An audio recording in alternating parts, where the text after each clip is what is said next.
नमस्कार। और मुझे यहाँ बुलाने के लिए बहुत बहुत धन्यवाद, क्योंकि बच्चों से बात करने में मुझे बहुत मज़ा आता है।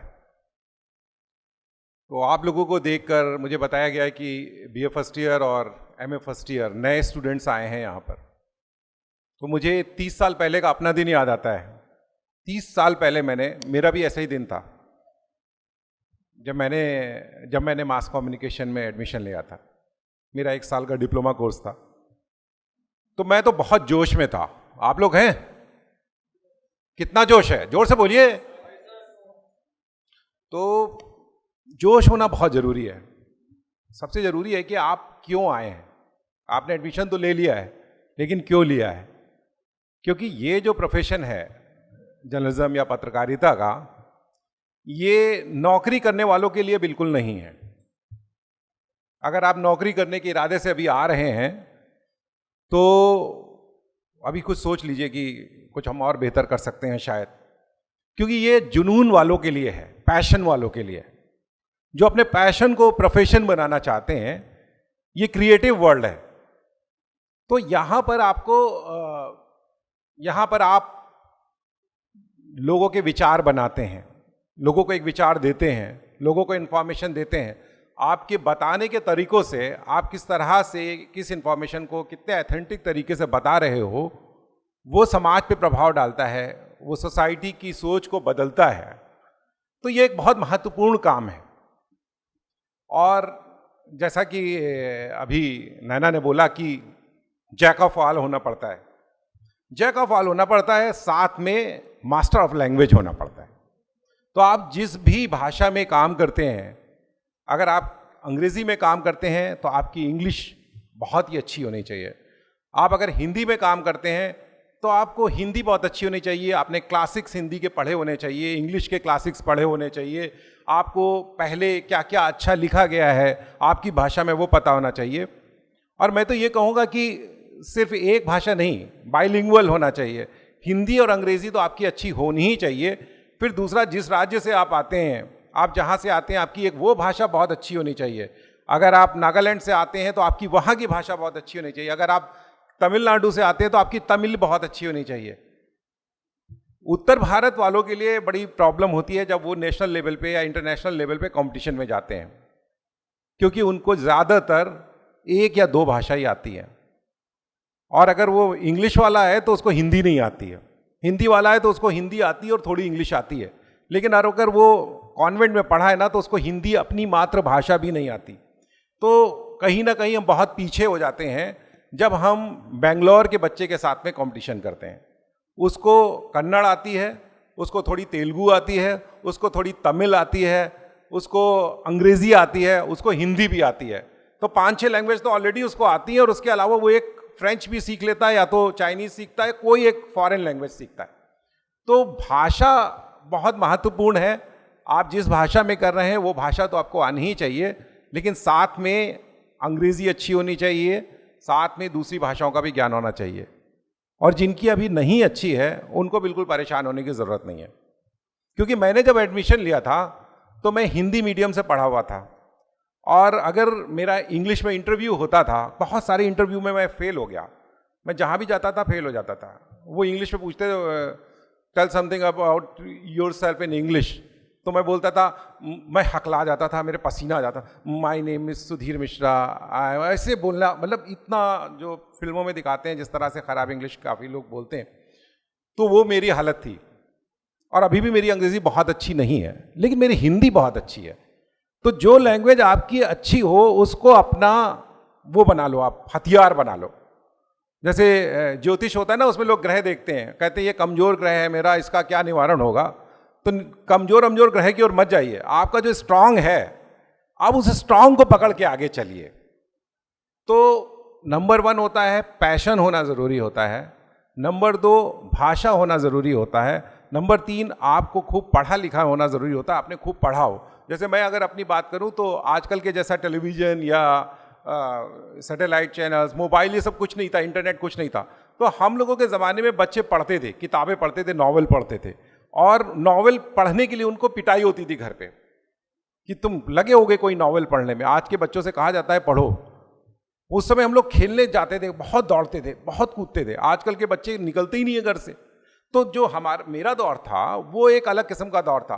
तो उसमें हम लोग गर्मियों की छुट्टी होती थी तो लाइब्रेरी खोलते थे चबूतरे पे अपने घर के, और एक्सचेंज करते थे किताबों का। खूब किताबें पढ़ी, बहुत सारे नावल पढ़े, जो नहीं पढ़ने चाहिए वो पढ़े, जो पढ़ने चाहिए वो पढ़े, लिटरेरी पढ़े और गॉसिप वाले पढ़े, वो जासूसी उपन्यास पढ़े। तो बहुत पढ़ने का असर ये हुआ कि भाषा अपने आप ही आती चली गई। तो एक भाषा मेरी बहुत अच्छी हो गई, हिंदी। दूसरा, मैं एक बड़े लोअर मिडिल क्लास बैकग्राउंड से आता था, तो एक कॉन्फिडेंस की बड़ी कमी थी शुरू में, कि बड़ा लगता था ये कि मैं ऐसी जगह से आया हूँ, मेरी इंग्लिश भी अच्छी नहीं है, और शरारती भी बहुत था। बैक बेंचर जो सबसे पीछे बैठते हैं, बैठ के शरारतें करते हैं, तो वो मैं था। और डांट बहुत खाता था, बहुत टीचर्स की डांट भी पड़ती थी। लेकिन ऐसे बच्चों में बहुत प्रतिभा होती है, क्योंकि वो अगर शरारती है ना, तो उसके दिमाग में मतलब दिमाग शार्प है, शार्पनेस है, दिमाग तेज है। तो मैं अपनी तमाम कमजोरियों के साथ में, मैं कमजोरियों की बात इसलिए कर रहा हूं कि मैं अपनी इन कमजोरियों के साथ में यहां तक आया हूं। मेरी इंग्लिश अच्छी नहीं थी, अभी भी बहुत अच्छी नहीं है, लेकिन मैंने 6 क्लाइमेट समिट्स यूएन की कवर की हैं विदेशों में जाकर। मैंने एक वर्ल्ड एड्स कॉन्फ्रेंस कवर की है हेल्थ जैसे टेक्निकल सब्जेक्ट की। और क्लाइमेट पॉलिटिक्स है, इंटरनेशनल क्लाइमेट पॉलिटिक्स है, वो बहुत ही उलझी हुई है। उसकी जो रिपोर्टिंग होती है वो सचिवालय के जो दस्तावेज होते हैं हमारे, उससे भी ज़्यादा ब्यूरोक्रेटिक होते हैं, जिनको समझना आसान नहीं होता। तो वो काम मेरे जैसे लड़के ने कर लिया था, जो उस समय ऐसा था। सीखते सीखते सीखेंगे आप और मेहनत करेंगे तो कोई भी ऐसा गोल नहीं है जो आप हासिल नहीं कर सकते हो। उसके लिए आज आप कितने प्रतिभाशाली हो, आज आपके अंदर कितना दम है, आज आपके पीछे आपके अभिभावक कितना पैसा लगाने को तैयार हैं, वो मायने नहीं रखता। आपकी मायने रखता आपकी मेहनत। तो मैं अपना शुरुआत बताऊं, मैंने एक इवनिंगर अखबार में ज्वाइन किया जिसमें मुझे 500 रुपये महीने मिलते थे 1994 में, और वो सुबह 9:30 बजे पहुंचना होता था, और 2 बजे 1:30 बजे मैं जाता था, रिपोर्टिंग करता था, आके न्यूज़ लिखता था, और फिर मैं दिन 2 से रात 2 तक, एक अखबार था नेशनल डेली था, उसमें इंटर्नशिप करता था विदाउट एनी पैसा, कोई पैसा नहीं मिलता था। दिन 2 से रात 2 तक मैं डेस्क पे काम करता था, सीखता था। शाम के अखबार में रिपोर्टिंग और रात 2 बजे तक डेस्क पे काम करना। और फिर काम करके रात के 2 बजे मैं 7 किलोमीटर पैदल, एक अलीगंज इलाका है लखनऊ में, वहाँ से चौपटिया जाता था पैदल रात को। और मुझे बड़ा डर लगता था, रास्ते में मेडिकल कॉलेज पढ़ता था और उसमें लाश के वास्ते वाली गाड़ियाँ खड़ी होती थी, तो मुझे वो लाश ही दिखती थी बिल्कुल कि वहाँ से गुजरना। मुझे आज ये सारे चीज़ें याद आती ना तो मुझे बहुत हंसी भी आती है कि मैं क्यों डरता था, लेकिन वहाँ से मैं दौड़ते हुए जाता था।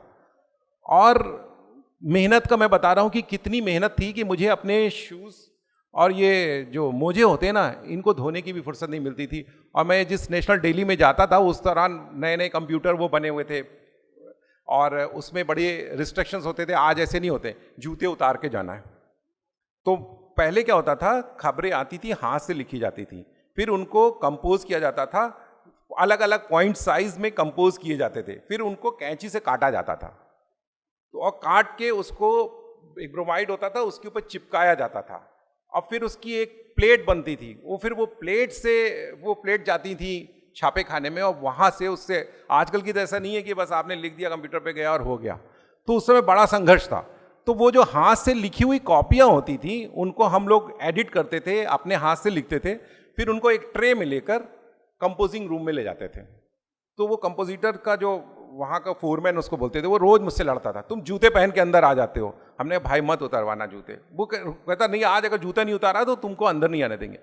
मैं उस दिन जूते उतार के अंदर गया था तो पूरा जो सेक्शन था वो बाहर आके खड़ा हो गया था, और सब मुझको बहुत नाराज थे कि तुम अंदर कैसे। इतनी बदबू आ रही थी मेरे मोजे में, क्योंकि वो दौर था कि मुझे वक्त ही नहीं मिलता था, 18 घंटे काम कर रहे थे। तो ये 3 साल तक मैंने किया ऐसा काम। तो ये होता है स्ट्रगल। अभी जब आप निकलोगे तो ये मत समझना कि कोर्स कर लिया है और सब लोग आपके लिए जॉब ऑफर लेके बैठे हुए हैं। हो सकता है कुछ लोग जॉब लेके भी आए, लेकिन एक बार आप इंटर कर जाओगे, लेकिन फिर जब एंट्री हो जाती है उसके बाद की जो मेहनत होती है वो बहुत इंपॉर्टेंट होती है। और वो मेहनत करना आसान कैसे होता है, वो आज का वक्त आपका आसान करेगा। आज आप जिस इंस्टीट्यूट में आए हो, इतनी फैसिलिटी तो मुझे भी नहीं थी। मेरे यहाँ आते थे कुछ 4-5-6 लेक्चरर्स आते थे और प्रैक्टिकल के नाम पर ये होता था कि फलाना सम्मेलन हो रहा है, वहाँ चले जाओ और देखना जो तुम्हें समझ में आए लिख के लाना। वो रिपोर्ट को वो चेक करते थे। कैमरा और वीडियो का इतना ज़माना नहीं था, तो ये हमें करना पड़ता था। लेकिन हाँ, मेरे जैसे स्टूडेंट्स और भी थे हमारे यहाँ, वो सबसे अच्छा काम क्या करते थे, जो अनुभवी लोग आते थे उनसे ढेरों सवाल करते थे, खूब सवाल पूछते थे। इतना सवाल पूछते थे कि कई बार नाराज़ हो जाते थे, यार ये क्या सवाल पूछा। मेरे एक जो राइटिंग पढ़ाते थे वो नाराज़ हो गए हमसे।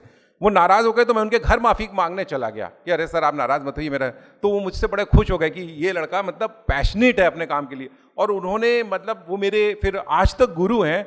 हमेशा मुझे कुछ पूछना होता, उन्होंने अपने घर पे मुझे रहने तक की जगह दी कि मेरे यहीं रहो। मुझे खाना खिलाते थे, मुझे उन्होंने रखा।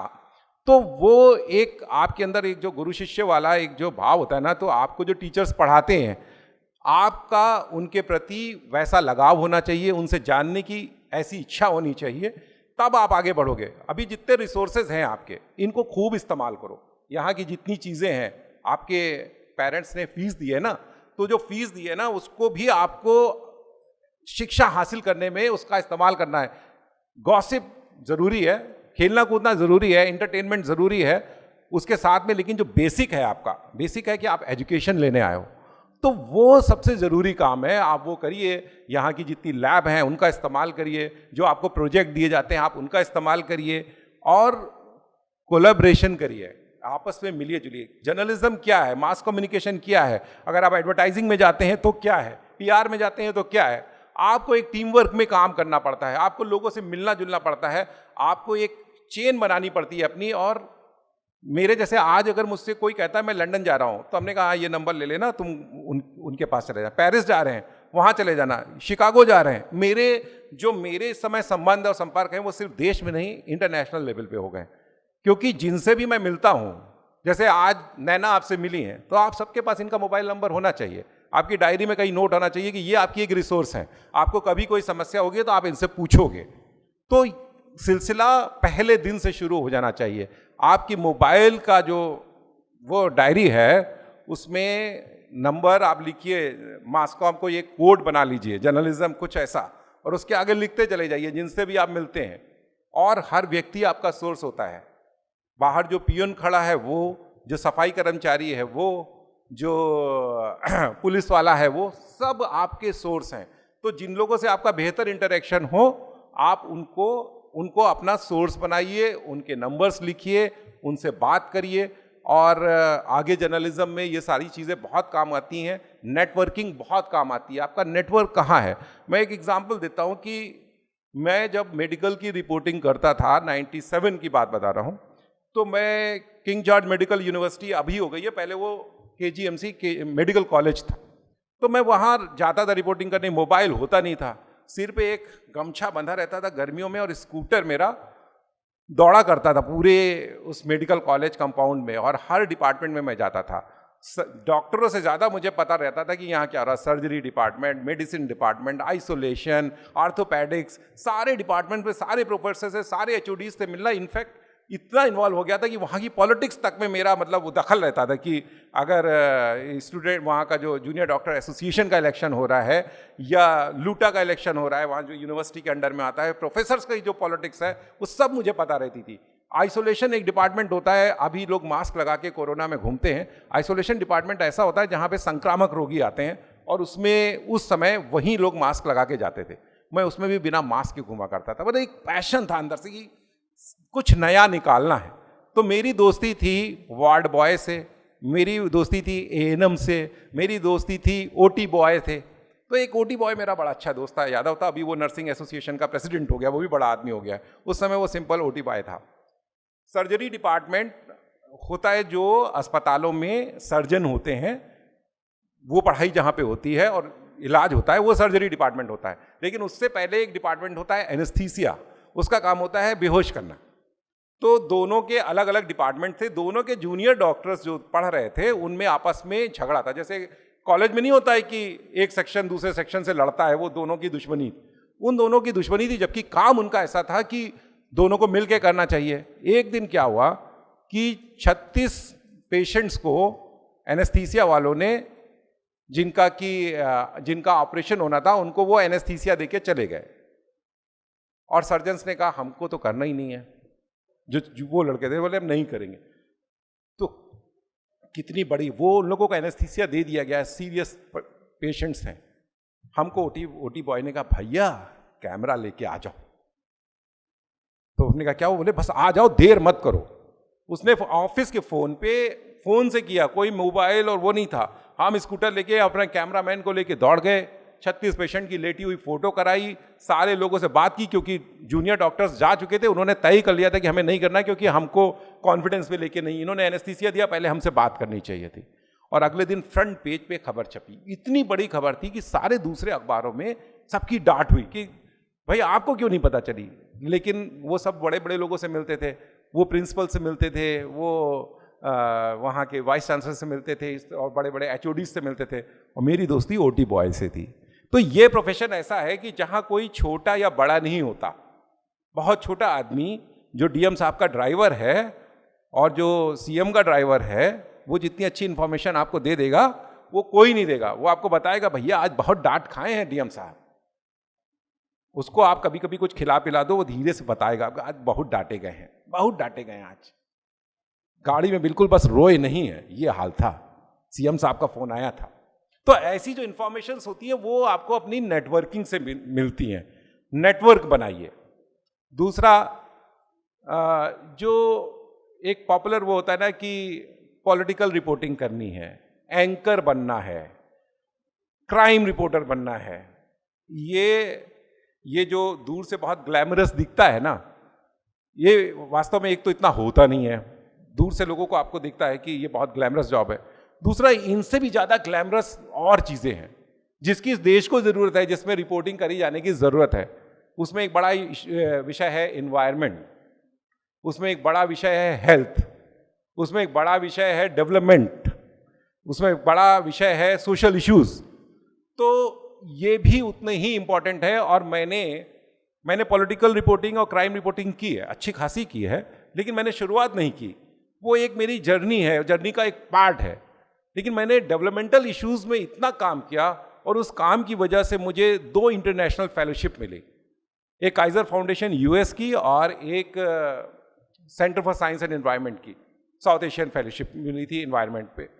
उसमें मैंने जो काम किया वो मैंने हिंदी में काम किया, दोनों में।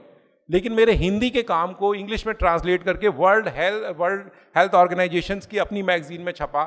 और जो मैंने CSE के लिए काम किया था, impact of climate change on mango crop, वो मेरी स्टोरी इंटरनेशनल हेराल्ड तक में छपी। द हिंदू ने छापा उसको, मेरी कॉपी को, और मुझे कोट करके। तो इसके लिए पता है क्या सबसे चीज जरूरी होती है? इसके लिए जरूरी ये होती है कि आपका लालची ना होना।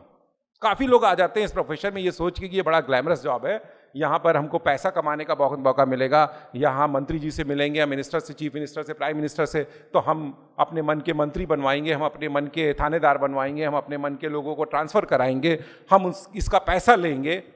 तो जो लोग ये सोच के आते हैं, उन 100 लोग आते हैं तो उसमें 5 लोग बन भी जाते हैं, बहुत बड़े अरबपति करोड़पति बन जाते हैं, लेकिन उनको वो प्रतिष्ठा नहीं मिलती है अपने जीवन में जो एक अच्छे पत्रकार को मिलनी चाहिए, और जो उसका कंट्रीब्यूशन होना चाहिए समाज में। क्योंकि जब ज़्यादा पैसा आ जाता है ना, जब बहुत सारी चीज़ें आ जाती हैं, तो फिर आप बीमार हो जाते हो, आप उसको खा नहीं पाते हो, ना आप उसको इस्तेमाल कर पाते हो, आप जाने लायक नहीं रहते हो, आपके ऊपर 2-4 केस लग जाते हैं, आपके पासपोर्ट को पहले ही वो हो जाता है कि आप कहीं विदेश नहीं जा सकते हो, घूमने फिरने में भी आप इस्तेमाल नहीं कर सकते हो, बीमारी हो जाती है, किडनैप होते हैं, बहुत सारी चीज़ें होती हैं। जब गलत चीज़ें आपके पास आती हैं, आपको सिक्योरिटी लेके चलना पड़ता है कि कोई रास्ते में पब्लिक मारने ना लगे। तो वो काम नहीं करने हैं। आप आए हो इस प्रोफेशन में तो आपको मेहनत वाले काम करने हैं, आपको लोगों के लिए करना है। मुझे 30 साल हो गए हैं, आज तक मैं इस जगह पे आ गया हूँ। ये ऐसी जगह है जहाँ पे आदमी मैनेजर हो जाता है, एडिटर नहीं रहता, पत्रकार नहीं रहता। एडिटर बनने के बाद 13 साल हो गए मुझे एडिटर बने हुए, तो आप इतना मैनेजर्स के साथ में रहते हैं, ब्रांड और मार्केटिंग के साथ में, कि मुझे हो जाना चाहिए था। लेकिन अपने भीतर का जो जर्नलिस्ट है ना, उसको कभी मरने नहीं देना चाहिए।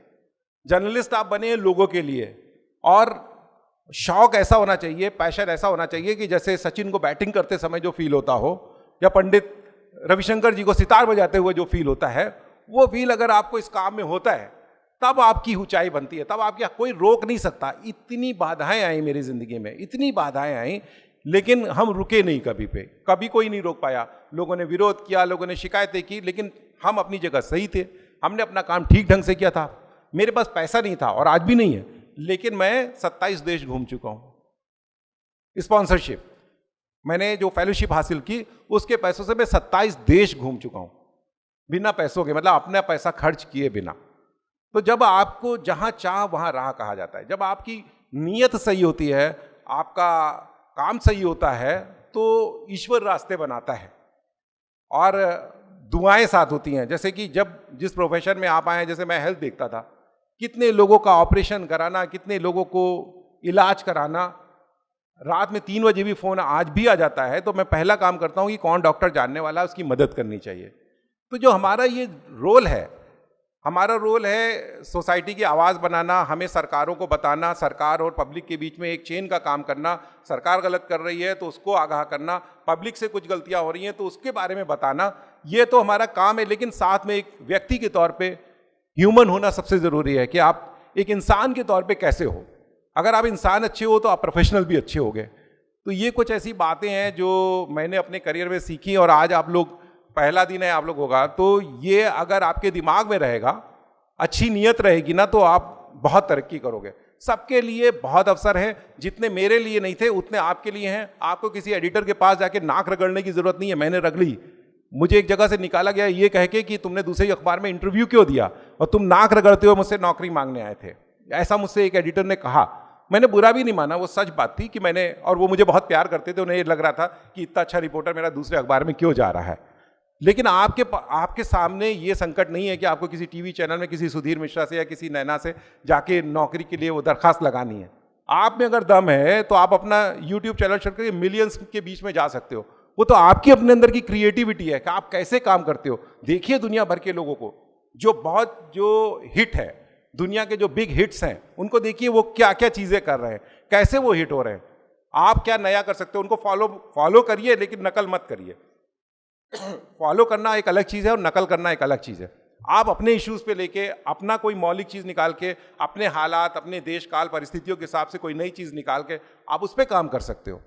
तो जो आज के बच्चों के पास अवसर है, लोग कहते हैं कि मीडिया श्रिंक कर रहा है, मुझे तो लग रहा है मीडिया बहुत फैल रहा है, बहुत ज़्यादा उसका बहुत ज़्यादा बढ़ रहा है। क्योंकि आप देखिए ना, हर इंसान एक मीडिया कर्मी हो गया है। हर आदमी के हाथ में फ़ोन है और हर आदमी कुछ ना कुछ लाइव कर रहा है या दिखा रहा है।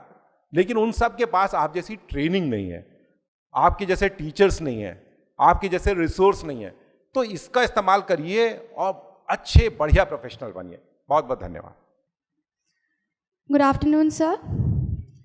सर मेरा सवाल है, बहुत सारी ऐसी सिचुएशंस आती हैं कि जहाँ पे आप बहुत बड़ी पर्सनालिटी से मिलते हैं या कोई ऐसी पर्सनालिटी से मिलते हैं जो आपकी फेवरेट हो, और एक जर्नलिस्ट होने के नाते हमारा ये जॉब है कि हम उनसे वो क्वेश्चंस पूछें जो हम चाहते हैं कि जनता जानना चाहती है।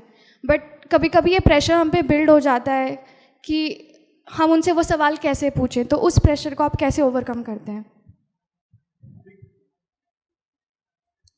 देखिए, सबसे ज़्यादा ज़रूरी है कि आप तैयारी करके जाइए। सबसे ज़रूरी काम है कि आप उनके बारे में खूब पढ़िए, उस पर्सनालिटी के बारे में सारी बातें आपको पता होनी चाहिए। और जितना आपको पता हो, 100 चीज़ें पता हो, तो सिर्फ आप 10 के बारे में उनसे पूछिए। इस तरह से आपको जाना है। टाइम का खास ख्याल रखना। मैं एक अपना उदाहरण बताता हूँ कि आर चिदम्बरम एक साइंटिस्ट हुए हैं जो भाभा एटॉमिक रिसर्च सेंटर के डायरेक्टर थे, और जो पोखरण 2 हुआ था वो उनकी देखरेख में हुआ था। एपीजे कलाम और कस्तूरी रंगन और आर चिदम्बरम, ये 3 लोग, और ये प्रधानमंत्री के सलाहकार भी थे सुरक्षा के। एक बार मुझे उनका इंटरव्यू करने होटल ताज में जाना था और उन्होंने कहा कि 3 बजे आइएगा। तो जब मैं 3 बजने में 5 मिनट बाकी थे, मैंने उनका रूम नॉक किया, तो वो सिर्फ साउथ इंडियन थे, धोती पहने हुए थे खाली, और आए बाहर निकल के बोले यस। हमने कहा सर वो मैं सुधीर मिश्रा फलाने अखबार से, मैंने आपका टाइम लिया था 3 बजे।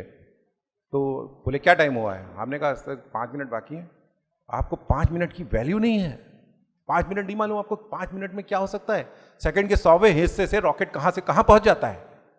उन्होंने जो मुझे उस समय बताया वो मतलब ज़िंदगी भर की एक सीख हो गई। तो पंक्चुअलिटी सबसे ज़रूरी है कि आप कितने पंक्चुअल हो, कितना समय से आप गए हो। दूसरा ये कि आप सवाल पूछोगे और हो सकता है वो आपके जवाब ना दें, तो आप लगातार पूछते रहो, घुमा। अब जैसे मैं इन्हीं का उदाहरण देता हूँ। पोखरण 2 जब हुआ उससे 2 महीने पहले मैं मुंबई में भाभा एटॉमिक रिसर्च सेंटर में 98 की बात है, मैं ट्रेनिंग करने गया था, एक एटॉमिक रिपोर्टिंग कैसे हो, तो उसमें ये भी थे। अब ये सुबह के ब्रेकफास्ट से लेकर रात के डिनर तक हमारे सारे जितने जर्नलिस्ट थे उनकी जान ले रखी थी इन साइंटिस्टों ने। ये बहुत पैशनेट साइंटिस्ट थे जो हवाई चप्पल पहन के सुबह से लेकर रात तक काम ही काम करते हैं, और ये हमको भी अपना जैसा समझ रहे थे। हम लोग थोड़ा आलसी टाइप के लोग थे जर्नलिस्ट, लेकिन ये बहुत ही डेडिकेटेड लोग थे। अब ये रात को जब खाना भी हो रहा था तब भी ये यही सब बातें कर रहे थे, तो मैंने सोचा इनसे कुछ और पूछा जाए जिसमें ये फंसे। तो मैंने कहा सर आपने 1974 में पोखरण 1 किया था, सर पोखरण 2 कब कर रहे हैं? तो चिदम्बरम बोले तुम ये सैलेड खाओ, देखो ये कितना बढ़िया सैलेड है, इसको देखो। और फिर वो आगे बढ़ गए। फिर मैं गया उनके पास, हमने कहा सर वो पोखरण 2 कब कर रहे हैं? तो उन्होंने कहा ये तुम मुझसे ये पूछो कि मैं साउथ इंडियन होकर इतनी अच्छी हिंदी कैसे बोलता हूँ, मैं मेरठ की फलानी यूनिवर्सिटी में पढ़ा था और मैंने ये क्या। मैंने कहा फिर कहा कि सर वो पोखरण 2 कब कर रहे हैं? 4-5 बार उन्होंने मुझे टाल दिया। मैंने क्या खबर बनाई, पोखरण 2 पे चुप हैं पोखरण 74 के नायक चिदम्बरम। ये एक खबर ऐसी थी जो पोखरण 2 से पहले एकमात्र सारी दुनिया में एक खबर ऐसी थी जिसने 1.5 महीने पहले पोखरण 2 की बात की थी, और 11 मई को पोखरण हुआ। और ये आर चिदम्बरम ने किया, जिन्होंने अपनी वाइफ और अपने बच्चों को भी नहीं बताया था। 2 दिन पहले बेटी की शादी करके गए थे। इतनी सीक्रेसी थी कि CIA को नहीं पता चला था। आप लोगों ने एक फिल्म परमाणु जो आई है आप देखिए तो उससे आपको पता चलेगा। मैं अकेला जर्नलिस्ट था, अभी भी दैनिक जागरण की फाइलों में वो खबर होगी, अंदर के पन्ने पे छपी थी। मैं अकेला जर्नलिस्ट था। तो अगर आप कोई चीज़ निकालना चाहते हो, आप चीज़ कोई कहलाना चाहते हो, तो बिना कहे भी कई बार बात आ जाती। मुझे एक और खबर याद आती है कि जया बच्चन एक बार छोटे छोटे असाइनमेंट करता था, मैं जब शुरू में रिपोर्टर था। 1084 की माँ पिक्चर आई थी, जो जया बच्चन थी उसमें एक्ट्रेस थी। मैं एयरपोर्ट पे मैं गया कि उनका इंटरव्यू करके लाना है, तो वो बहुत देर से इंतजार कर रहे थे, फ्लाइट भी लेट आ गई और वो आई तो उन्होंने कहा नहीं सॉरी आज नहीं कल, ऐसे कह के चली गई। उनके आज नहीं कल में मैंने 4 कॉलम का इंटरव्यू, 4 कॉलम की रिपोर्ट बनाई थी कि अब गुड्डी नहीं रही 1084 की माँ। तो और उसी में कि वो आई, उन्होंने ये किया, उन्होंने टाल दिया, उन्होंने इतने जर्नलिस्ट देखे तो ऐसा किया वैसा किया करके 4 कॉलम की मैंने न्यूज़ बनाई। तो ये कमाल होता है भाषा का, ये कमाल होता है आपके पिछले रिसर्च का, आपकी पढ़ाई लिखाई का, आपके अध्ययन का। तो अगर कोई बोले या ना बोले, अगर आपको कुछ निकालना है तो आप कर सकते हो। Thank you sir. सर एक क्वेश्चन और पूछ सकती हूँ? हाँ बिल्कुल पूछिए। सर आपने डिफरेंट फील्ड्स में रिपोर्टिंग की है, तो हर रिपोर्टिंग एक दूसरे से कहीं ना कहीं अलग होती है, तो ऐसी क्या डिफरेंसेस या डिफ़िकल्टीज आपको फेस करनी पड़ती है जब आप रिपोर्टिंग चेंज करते हैं? देखिए जब रिपोर्टिंग, बहुत अच्छा सवाल है कि रिपोर्टिंग जब हम चेंज करते हैं तो क्या होता है कि जो बीट होती है ना, ये एक बड़ी समस्या है। मैं जहाँ पे भी रहा, मैंने 3 साल से ज़्यादा एक बीट नहीं देखी कोई भी। 15 साल मैंने रिपोर्टिंग की थी, तो 3-4 बीटें आमतौर पे अमूमन एक रिपोर्टर एक साथ देखता है। तो मैं लगातार बदलता रहा अपनी बीटों को। और जब मैं इंचार्ज बना, सिटी रिपोर्टर बना, सिटी इंचार्ज बना, एडिटर बना, तो मैं यही करता हूँ कि लोगों की बीटों को बदल देता हूँ 3 साल में। और रिपोर्टर बहुत दुखी होता है इस बात से कि मैं तो स्पेशलाइज कर रहा था, मैं ये कर रहा था, मैं वो कर रहा था, आपने तो मेरी बीट बदल दी। तो मैं उनको समझाता हूँ कि अगर आपको एज ए जर्नलिस्ट खुद को ग्रो करना है तो आप एक आध चीज़ हो सकती है, मान लीजिए कोई हेल्थ में काम करता है, हाँ हेल्थ तो देखो, लेकिन बाकी 3 बीटें तो बदलो। एक स्पेशलाइजेशन आप करो, लेकिन बाकी चीज़ों में तो आपको चेंज करना चाहिए। और जब भी आप कोई चेंज करते हैं तो जो शुरू के 2 महीने होते हैं वो आप पे बहुत भारी होते हैं। हमेशा आप लोग ध्यान रखिएगा, कुछ बच्चे अभी यहाँ पढ़ने आए होंगे, मान लीजिए वो अगर आज आए हैं और वो महाराष्ट्र से आए हैं, तो उनको अगले 1 महीने 2 महीने बहुत खराब लगेगा। रात को मम्मी की याद आएगी, आंसू बहेंगे, रोएंगे, बहुत कुछ होगा। लेकिन 2 महीने बाद आपको सब चीज़ें अच्छी लगने लगती हैं, आपको वो बीट भी समझ में आने लगती है। मैं जब नगर निगम, म्यूनिसिपल कॉर्पोरेशन और डेवलपमेंट अथॉरिटी को जब मैंने देखना शुरू किया तो उससे ड्राई बीट मुझे कोई लगती नहीं थी कि यार ये इसमें भी कुछ रिपोर्टिंग होती होगी, कूड़े की कोई रिपोर्टिंग है। और बाद में जब 2 साल 3 साल हो गए, तो मैंने जितनी अच्छी उसकी रिपोर्टिंग की है, मुझे लोग कचरा रिपोर्टर बोलने लगे थे कि इसने कूड़े का इतना रिपोर्टिंग किया है। ये जो प्लास्टिक के जो अभी अधिनियम बने, मैंने 98 में जो काम किया, उसके बाद में कानून बने कि प्लास्टिक मैंने नालों पे जाके, नालों जहाँ नाले नदी में गिरते हैं वहाँ जाके मैंने पन्नियाँ गिनवा दी कि किस ब्रांड का कितना पन्नी निकल रहा है, कितना जो है पुकार का एक पान मसाला था उसकी कितनी पन्नियाँ निकल रही हैं। ऐसे जाके इन डेप्थ काम किया। अगर कोई बड़ी रेजिडेंशियल कॉलोनी उसके बीच में कूड़ा घर है और वहाँ पे जानवर भी वो जो लाशें हैं उनकी खाल भी उतारी जाती है, तो उस पूरे इलाके में रहने वाले लोगों को क्या प्रॉब्लम हो रही है, या वहाँ के पानी के अंदर क्या क्या चीज़ें आ चुकी हैं। तो हर बीट में इतने अवसर हैं काम करने, क्योंकि जब भी आप इंसान को जोड़ दोगे, इंसान की ज़रूरतों को जोड़ दोगे, इंसान को होने वाली परेशानियों को जोड़ दोगे, तो आपको मज़ा आ जाएगा। किसी भी बीट में आप बहुत अच्छा काम कर सकते हो। Good afternoon sir. हाँ, मेरा नाम इब्तिसाम है और मेरा सवाल आपसे ये है कि इस फील्ड में जैसे हमें हमेशा क्रिएटिव और स्पॉन्टेनियस रहना होता है, तो कई बार ऐसा होता है कि हमारे पास कोई ऐसी सिग्निफिकेंट खबर या बात भी नहीं होती बताने के लिए, तो कैसे हम अपनी क्रिएटिविटी को बाहर लाके किस तरीके से हम कुछ सिग्निफिकेंट चीज़ बता सकते हैं? कैसे हम एक अच्छा रिपोर्टर जो होता है, एक अच्छा जर्नलिस्ट होता है, वो जिस समय वो काम कर रहा है, जिस घटना पे वो काम कर रहा है वो तो कर ही रहा है, वो तो रिपोर्ट कर ही रहा है। पाइपलाइन में काफ़ी चीज़ें रखा रहता है ऐसी स्थितियों के लिए, जैसे आप साइबेरिया में रहने वाली चिड़िया और ये सब होते हैं ना कि वो जाड़े के लिए खाना इकट्ठा कर लेते हैं। तो हमें अपने खराब समय के लिए या ऐसे समय के लिए जब लीन पीरियड हो तो हमारे पास क्या हो, उसके लिए हमको तैयारी करनी पड़ती है। एक अच्छा रिपोर्टर हमेशा अपने पास कुछ ऐसी चीज़ें रखता है जिसे जब वो खाली होगा, जैसे फीचर हो सकते हैं कुछ बहुत सारी। देखिए, जब आप इन्वॉल्व होते हो ना रिपोर्टिंग में, जब आप लोगों को देखना शुरू करते हैं, अब जैसे ये डॉक्यूमेंट्री चल रही थी, इस डॉक्यूमेंट्री को देख के मेरे मन में ये आया कि अगर मुझे ये डॉक्यूमेंट्री बनानी होती तो मैं इसको इतना प्रॉब्लम फेसिंग बनाता ज़रूर, लेकिन प्रॉब्लम आती बाद में।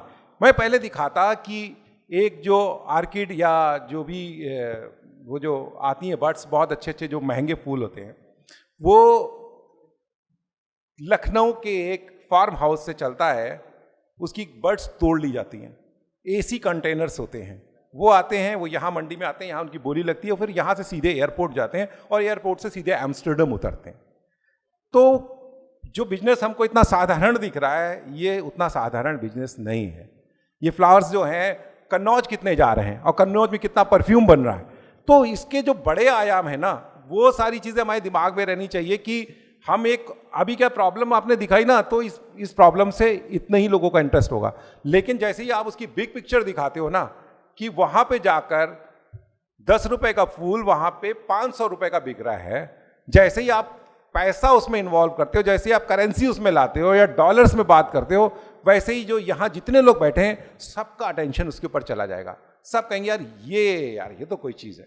तो जब आप बनाते हो ना, तो जब बड़ा विजन होगा दिमाग में, वो बहुत ज़रूरी होता है। भले ही प्रॉब्लम छोटी हो, लेकिन उस छोटी प्रॉब्लम का बड़ा असर किस बिजनेस पे पड़ सकता है, हम उस चीज़ को जब लाएंगे ना, तो वो चीज़ें और बेहतर हो जाती हैं। तो जब चीज़ों को आप एक ऐसे रिपोर्टर की तरह देखोगे ना, जिसको उसके 10 नज़रिए मालूम है, इस एंगल से भी और उस एंगल से भी, तब आपको ये प्रॉब्लम ही नहीं आएगी। आपके पास खबरों की कभी कमी नहीं होगी। आप उल्टा आपका एडिटर कहेगा यार रोज इसी की छापते हैं, कोई दूसरा रिपोर्टर लाओ। Thank you sir.